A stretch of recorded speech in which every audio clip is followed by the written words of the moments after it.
खोज मिडियाको खोजी तपाईहरूको साथ। नमस्कार, म रजनी तामाङ।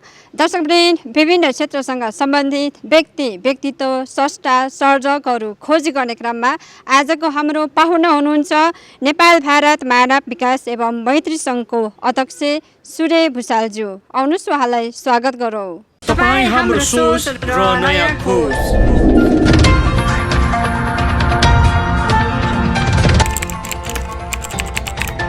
सर नमस्कार, स्वागत छ यहाँलाई खोज मिडियामा। धन्यवाद सर। आजको जुन तपाईँहरूले कार्यक्रम राख्नुभएको छ नेपालको आर्थिक विकासको सवालमा नेपाल भारत बीच साझा अवधारण भनेको के हो भन्ने विषयमा चाहिँ प्रश्न पारिदिनुहोस् न। किनभने म पनि यो कार्यक्रममा उपस्थित भएँ होइन, तर मैले पनि बुझ्न सकेन। आम नागरिकको लागि चाहिँ प्रश्न पारिदिनुहोस् न।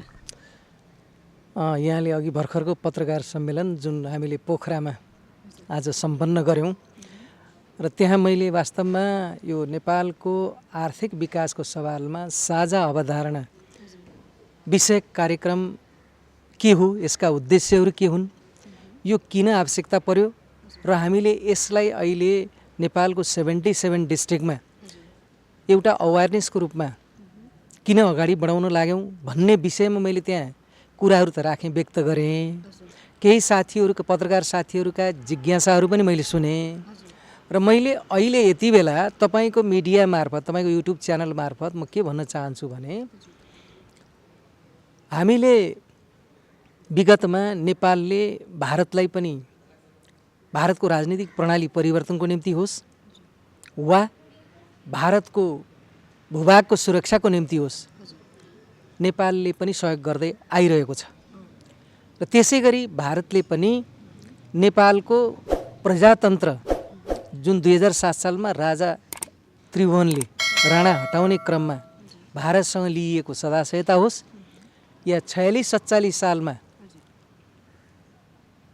त्यस बेलाको आन्दोलन सफल बनाउनको निम्ति र त्यति बेलाको प्रजातन्त्र बहालीको निम्ति गरिएको आन्दोलनमा होस् वा 62-63 को आन्दोलनमा को सफलताको निम्ति होस्, भारतको सदाशयता लिन नेपाली नेताहरू जसरी सक्षम रहे, जसरी नेपाली नेताहरूले भूमिका निर्वाह गरेर भारतको सदाशयता प्राप्त भयो, त्यस सन्दर्भमा अहिले जब नेपालमा रिपब्लिक आइसकेपछि यतिका वर्षसम्म हामीले भारतसँग हाम्रो रिसोर्सलाई उपयोग गरेर हाम्रो राष्ट्र धनी बनाउनको निम्ति राष्ट्रियता र सार्वभौमसत्तालाई केन्द्रबिन्दुमा राखेर हिन्दुस्तानसँग हामीले एउटा कमन कन्सेप्ट बनाऊ नेपालको आर्थिक विकासको निम्ति। त्यो कुन कुन सेक्टरमा? इन्फ्रास्ट्रक्चरमा, इन्फ्रास्ट्रक्चरको कुरा होस्, टुरिज्मको कुरा होस्, वाटर रिसोर्सको कुरा होस्, हेल्थको कुरा होस्, एजुकेसनको कुरा होस्, यो सबै सेक्टरमा हामी के कसरी भारतसँग कमन कन्सेप्ट बनाउँदाखेरि हामी अगाडि बढ्न सक्छौँ। यानि कि हामीले गर्न खोजेको के हो भने बिजनेस गर्न खोजेको, त्यो व्यापार गर्न खोजेको। राष्ट्रियता र सार्वभौमसत्ता भनेको कुरा त के हो भने जसरी नेपालीलाई पनि आफ्नो राष्ट्रियता र राष्ट्रवाद प्यारो लाग्छ त्यसै गरी भारतीयहरूलाई पनि त्यहाँको राष्ट्रवाद प्यारो लाग्छ। नेपालले भारतलाई व्यापार गर्ने, नेपालको आर्थिक समुन्नतको निम्ति, नेपालको विकासको निम्ति, आर्थिक विकासको निम्ति, नेपाल धनी बन्नको निम्ति हामीसँग भएका रिसोर्सहरूलाई उपयोग गर्नको निम्ति भारतसँग टेक्नोलोजी पनि छ, उसँग फन्ड पनि छ। त्यो दुवै हामीले प्राप्त गर्न सक्यौँ भने हामी छोटो समयमा धनी हुन सक्थ्यौँ र धनी भयौँ भने राष्ट्र बलियो हुन्थ्यो, स्ट्रङ हुन्थ्यो र त्यो राष्ट्रले आफूलाई विश्वमा एक खालको हैसियत बनाउँथ्यो। अहिले भर्खरै हामीले केही दिन अगाडि हामी अति कम विकसित राष्ट्रहरूमध्येमा जुन थियौँ होइन, अहिले अब विकासोन्मुख हुँदै विकासशील राष्ट्रतिर हामी जानलाई हामीले फड्को मारिरहेको अवस्थामा आज हामीले भारतलाई नेपालको आर्थिक विकासको निम्ति एउटा हिस्सेदार बनाउन सक्नुपर्छ भन्ने कुरा हो। यसमा चाहिँ अब भारत र नेपाल बिच त केही कुराहरूमा विवाद पनि चलेको थियो होइन, तर तपाईँहरूले चाहिँ त्यसलाई कसरी लिनुभएको छ? अब फेरि नेपाललाई अलिकति आर्थिक उन्नतितिर लैजाने भन्ने तपाईँहरूको योजना छ, तर विवाद पनि आइरहेको छ। यसलाई चाहिँ कसरी हेर्नुभएको छ? के सम्बन्धी विवाद छ? नेपाल र भारत बिचको यो जति पनि कामहरू भइरहेको छ नि, यो आर्थिक होस् अथवा कुनै व्यवसाय होस् होइन, अब कुनै पनि सामान चाहियो भने नेपालले ल्याउने भनेको भारतबाट हो, त्यो कुराहरूबाट पनि अलिकति विवादित भइरहेको छ। यो बारे चाहिँ के भन्न कस्तो खालको विवाद? जस्तो तपाईँले यो चिजमा यो ठाउँमा चाहिँ विवाद भएको छ भन्ने कुरा के चाहिँ? गत वर्षहरूमा पनि भइरहेको थियो नि। अब जस्तै अब भारतबाट जति पनि नेपालमा आउने सामानहरू छ, नेपाललाई चाहिने अब खाद्यान्नदेखि लिएर हरेक कुराहरूदेखि लिएर होइन, यो कुराहरूमा त धेरै भइरहेको छ नि। यो कुरामा त यसलाई चाहिँ तपाईँहरूले कसरी लिनुभएको छ त नि? त्यो भनेको त बोर्डरको कुरा गर्न खोज्नुभयो तपाईँले? बोर्डरमा चाहिँ सामान आयात गर्दाखेरि समस्या भयो भन्न खोज्नुभयो हो कि के हो? हजुर हो। त्यो भनेको प्रशासनिक काम हुन् तिनीहरू। ती त एउटा त्यो तल बसेका सरकारका संयन्त्रहरूले त्यसलाई सहज ढङ्गले काम गरिदिएको खण्डमा त्यो त्यहीँ निमिट्यान्न हुने कुरा छ। त्यस कारण त्यसको निम्ति त्यो विशाल कुरो भएन। यो अहिले हामीले जुन बोकेको कुरा के हो भने दुवै राष्ट्रका सरकारले एक खालको भूमिका गरिदिनु पर्यो, जुन भूमिकाबाट नेपाल चाहिँ नि ले लाभ उठाउन सक्छ। नेपालले लाभ उठायो, नेपाल विकसित भयो, नेपाल समृद्धशाली बन्यो, त्यो भारतको लागि पनि ठुलो फाइदाजनक रहन सक्छ। र हामी दुईटा राष्ट्र विन विन रूपमा विकसित हुँदै गयौँ भने हाम्रा चाहनाहरू पनि जुन हामीले जुन सोचेका छौँ आर्थिक समृद्धिको निम्ति अझ फड्को मार्न सक्छौँ। कहिलेबाट तपाईँहरूले यो कार्य सुरुवात गर्नुभयो सर? अब संस्था हाम्रो जन्मेको त लगभग 21-22 वर्ष भयो। 2057 सालमा नेपालमा जन्मिया हो नेपाल भारत मानव विकास मैत्री सङ्घ। र हामीले बिचमा धेरै कामहरू पनि इन्फर्मल डिप्लोमेसीमा ट्र्याक टु डिप्लोमेसी अपनाउनलाई यो अर्गनाइजेसन बनाइएको हो। र त्यस आधारमा हामीले यसको लक्ष्य हासिलको निम्ति विभिन्न क्रियाकलापहरू गर्दै आयौँ। र ठाउँ ठाउँमा सभा सेमिनार गोष्ठीहरू नेपालमा भारतमा नेपालका विभिन्न क्षेत्रहरूमा भारतका विभिन्न प्रान्तहरूमा हामीले गर्दै आयौँ बिचमा। त ती त एक खाले कार्यक्रम थिए। र अहिले हामीले चाहिँ अब हाम्रो बुझाइमा के हो भने राजनीतिक प्रणाली परिवर्तनको निम्ति अहिले जुन संविधान छ यसमा अझ यो संविधान पनि पुरा छैन, यसमा अझै थपघट गरौँ भन्ने हो भने संसदले त्यो कुरो गराउन सक्छ। त्यो संसद भनेको कहाँबाट हुन्छ? जनताबाट हुन्छ। त्यसकारण जनताले चाह्यो भने परिवर्तन यहीभित्र पनि हुनसक्छ।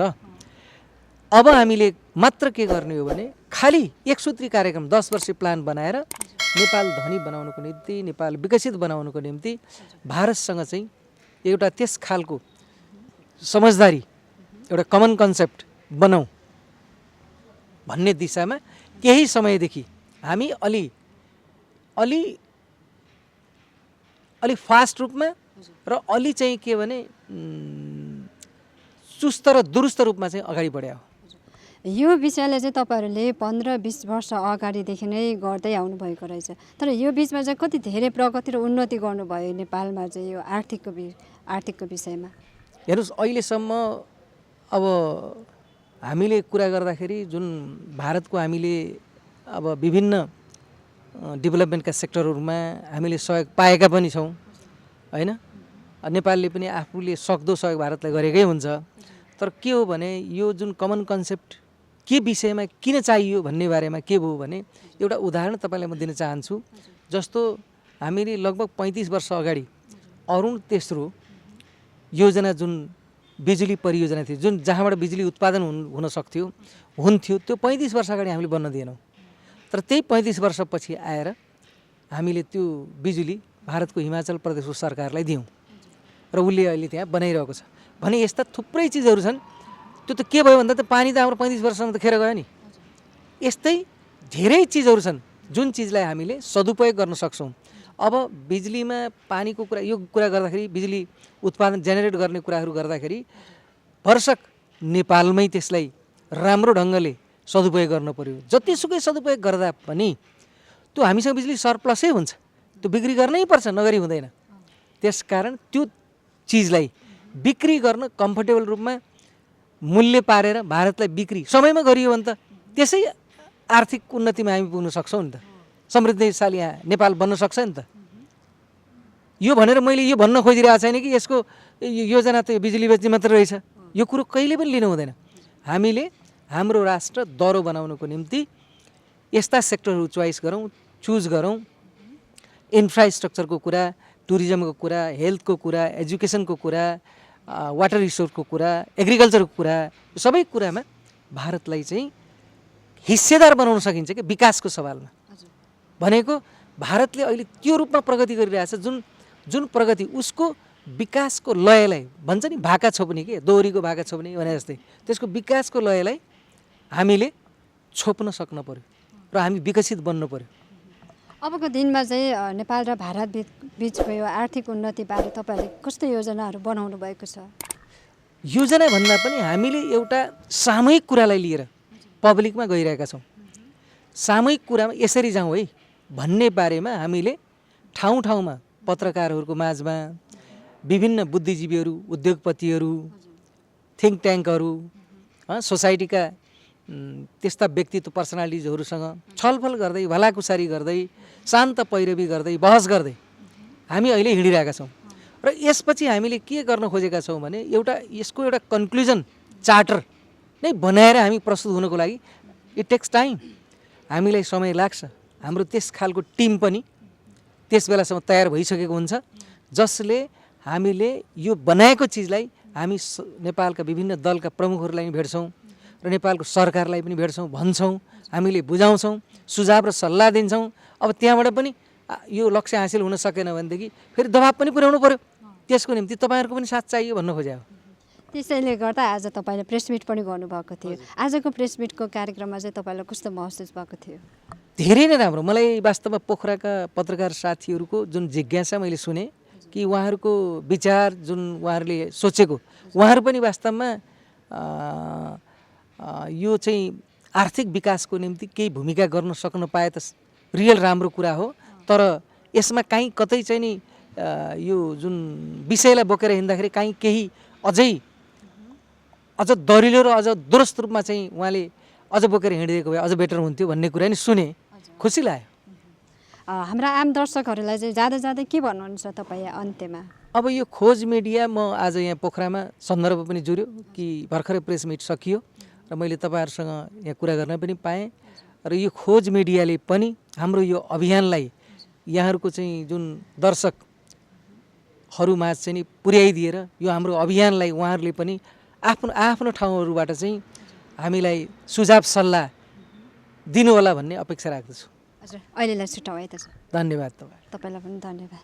दर्शकवृन्द, आज हामीले नेपाल भारत मानव विकास एवं मैत्री सङ्घको अध्यक्षलाई तपाईँहरूको माझमा चिनाइसकेका छौँ। उहाँ सूर्य भुषालजी हुनुहुन्छ र उहाँले नेपालको आर्थिक विकासको सवालमा भन्ने विषयमा आज प्रेस मिट पनि गर्नुभएको थियो र नेपालको आर्थिक विकासको सवालमा नेपाल भारत बीच साझा अवधारणा भनेको के हो भन्ने विषयमा उहाँले प्रश्न पारिदिनु भएको छ र आजको प्रेस मिटको कार्यक्रम पनि यही नै थियो र तपाईँहरूले पनि बुझिसक्नुभयो होला र उहाँलाई चिनिसक्नुभयो होला। त्यसैले दर्शकवृन्द, तपाईँको मनमा लागेको प्रतिक्रिया कमेन्ट बक्समा कमेन्ट गर्न नभुल्नुहोला भन्दै आजको बसाइबाट म रजनी तामाङ बिदा हुन्छु। नमस्कार।